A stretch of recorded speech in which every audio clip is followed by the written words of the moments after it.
Hello, this is my passage analysis of Othello, Act 3, Scene 3. I'm going to start by reading the passage and then I'll jump into the analysis. This is Othello. By the world, I think my wife be honest and think she is not. I think that thou art just and think thou art not. I'll have some proof. Her name, that was as fresh as Dian's visage, is now begrimed and black as my own face. If there be cords or knives, poison or fire, or suffocating streams, I'll not endure it. Would I were satisfied. I see, sir, you are eaten up with passion. I do repent me that I put it to you. You would be satisfied? Would, nay, I will, and may, but how satisfied, my lord? Would you, the supervisor, grossly gape on, behold her topped? Death and damnation. Oh, it were a tedious difficulty, I think, to bring them to that prospect. Damn them, then, if ever mortal eyes do see them bolster more than their own. What then? How then? What shall I say? Where's satisfaction? It is impossible you should see this. Were they as prime as goats, as hot as monkeys, as salt as wolves in pride, as fools, as gross as ignorance made drunk? But yet, I say, if imputation and strong circumstances, which lead directly to the door of truth, will give you satisfaction, you may have it. Give me a living reason she's disloyal. I do not like the office, but sith I am entered in this cause so far, pricked to it by foolish honesty and love, I will go on. I lay with Cassio lately, and, being troubled with a raging tooth, I could not sleep. There are a kind of men so loose of soul, that in their sleep will mutter their affairs. One of this kind is Cassio. In sleep I heard him say, Sweet Desdemona, let us be wary, let us hide our loves. And then, sir, would he gripe and wring my hand, cry, Oh, sweet creature, and then kiss me hard, as if he plucked up kisses by the roots that grew upon my lips. Then laid his leg over my thigh, he sighed and kissed, and then cried, Curse fate that gave thee to the Moor. Oh, monstrous, monstrous! Nay, this was but a dream, but this denoted a foregone conclusion. 'Tis a shrewd doubt, though it be but a dream, and this may help to thicken other proofs that do demonstrate thinly. I'll tear her all to pieces. Nay, but be wise, yet we see nothing done. She may be honest yet. Tell me but this. Have you sometimes seen a handkerchief spotted with strawberries in your wife's hand? I gave her such a one. 'Twas my first gift. I know not that, but such a handkerchief, I am sure it was your wife's, did I today see Cassio wipe his beard with. If it be that, if it be that or any that was hers, it speaks against her with the other proofs. Oh, that the slave had 40,000 lives! One is too poor, too weak for my revenge. Now do I see 'tis true. Look here, Iago. All my fond love thus do I blow to heaven, 'tis gone. Arise, black vengeance, from thy hollow cell. Yield up, O love, thy crown and hearted throne to tyrannous hate. Swell, bosom, with thy fraught, for 'tis of aspics' tongues. Yet be content. Oh, blood, blood, blood! Patience, I say, your mind perhaps may change. Never, Iago, like to the Pontic sea, whose icy current and compulsive course never fails retiring ebb, but keeps due on to the Propontic and to Hellespont. Even so my bloody thoughts, with violent pace, shall never look back, never ebb to humble love, till that a capable and wide revenge shall swallow them up. Now, by yon marble heaven, he kneels. In the due reverence of a sacred vow, I here engage my words. Do not rise yet. He also kneels. Witness, you ever-burning lights above, you elements that clip us round about, witness that here Iago doth give up the execution of his wit, hands, heart, to wronged Othello's service. Let him command, and to obey shall be in me remorse. What bloody business ever! They rise. I greet thy love, not with vain thanks, but with acceptance bounteous, and will upon the instant put thee to it. Within these 3 days, let me bear thee say that Cassio is not alive. My friend is dead, 'tis done at your request, but let her live. Damn her, lewd minx, oh damn her. Come, go with me apart, I will withdraw, to furnish me with some swift means of death for the fair devil. Now art thou my lieutenant. I am your own forever. They exit. Alright, now for the analysis. So right away, I saw two pretty important lines. He says, I think my wife be honest and think she is not. I think that thou art just, and I think thou art not. So this is sort of Othello wrestling with this idea, like, how could this possibly be? This guy, I trust this guy, and he's saying all this stuff about this woman I love. And so he's kind of skeptical. That shows a little bit of his character, but as we see, it quickly falls apart. We'll get to that later.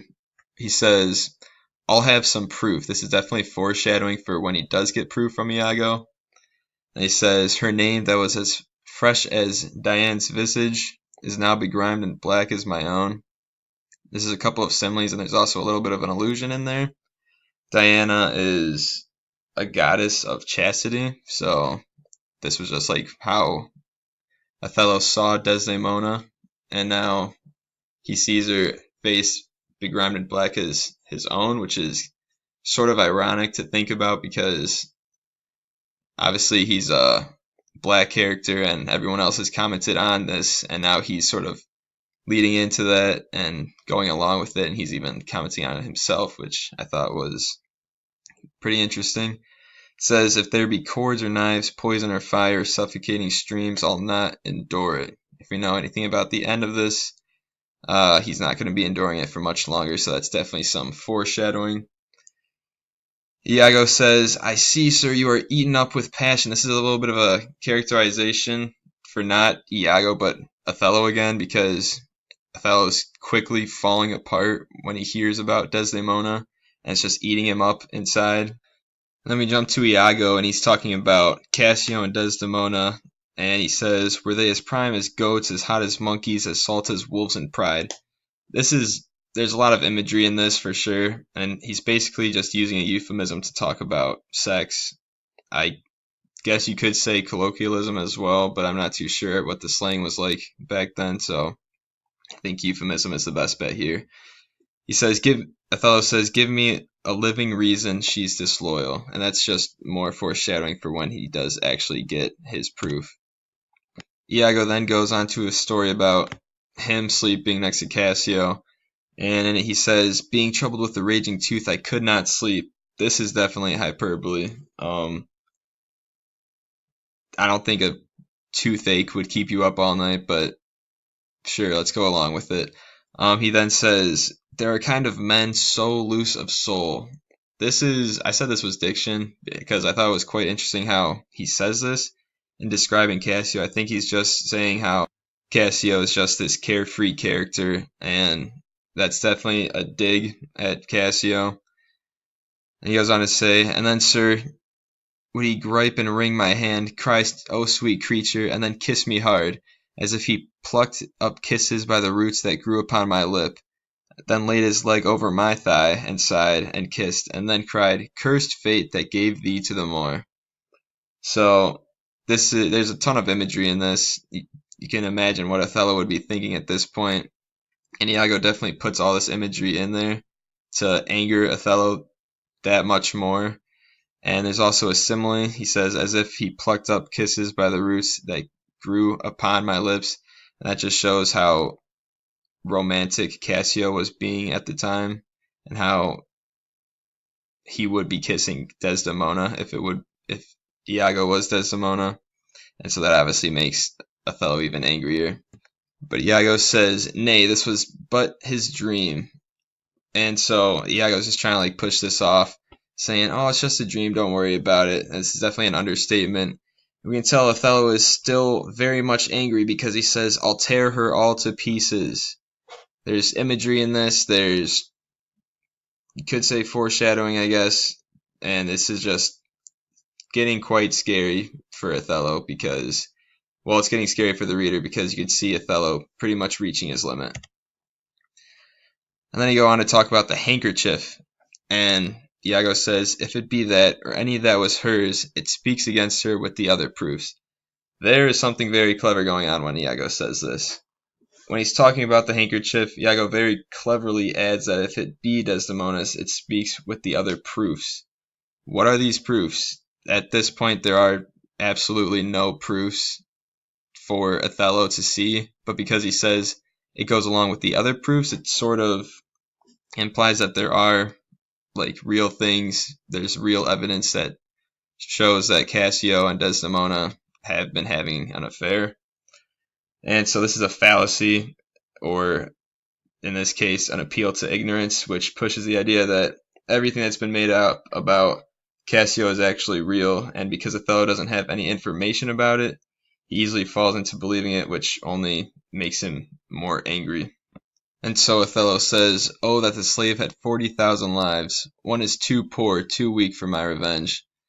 This is definitely hyperbole. He's saying he wished there was 4,000 Cassios, 40,000 Cassios, sorry, so that he could kill each one of them, and it would take that many to satisfy his anger.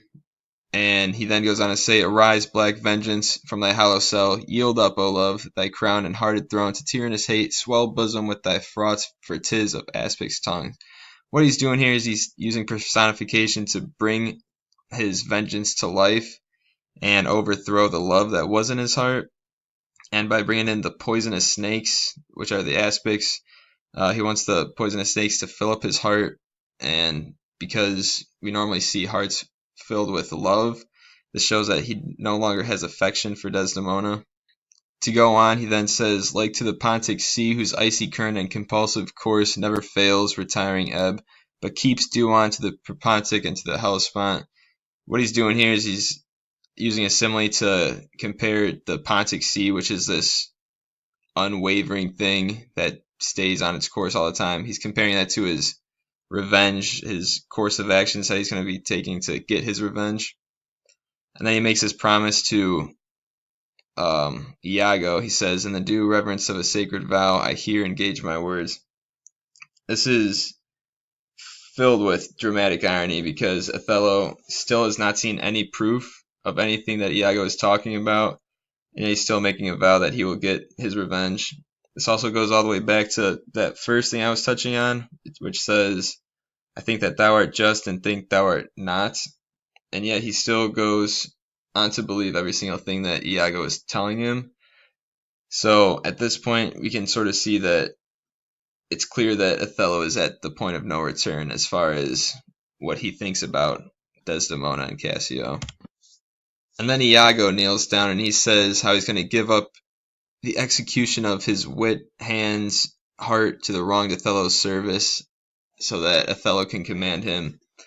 And this is ironic because he's been controlling Othello's mind this whole time, and even though he's saying this, that he'll be under Othello's command, it's all still part of his plan, so that's just full of irony. And we obviously know that Iago's plan this whole time is to get Cassio out of the picture, so when Othello says, "Within these 3 days let me hear thee say that Cassio's not alive," Iago's just jumping for joy, because Othello just gave him the green light to kill him. So this is working perfectly into Iago's plan, making it that much more of an ironic scene.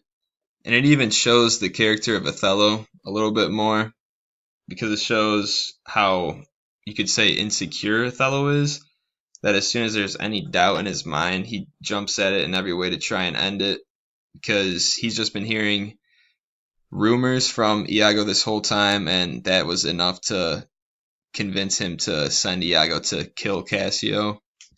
And it doesn't even end there, as we can see on the next, on the other side. Iago says, "My friend is dead, 'tis done at your request, but let her live." He's talking about Desdemona. And Othello says, "Come go with me apart, I will withdraw to furnish me with some swift means of death for the fair devil." So there's a little bit of an oxymoron in there. He's saying fair devil. I think this means that he still appreciates her beauty, but he just can't believe that she would ever cheat, and he doesn't want anything to do with her from this point on, and he's finding a way to kill her, so you can also say there's some foreshadowing in there for the end of the book. And I think that's all I got. Thank you for listening. Hope you guys learned something.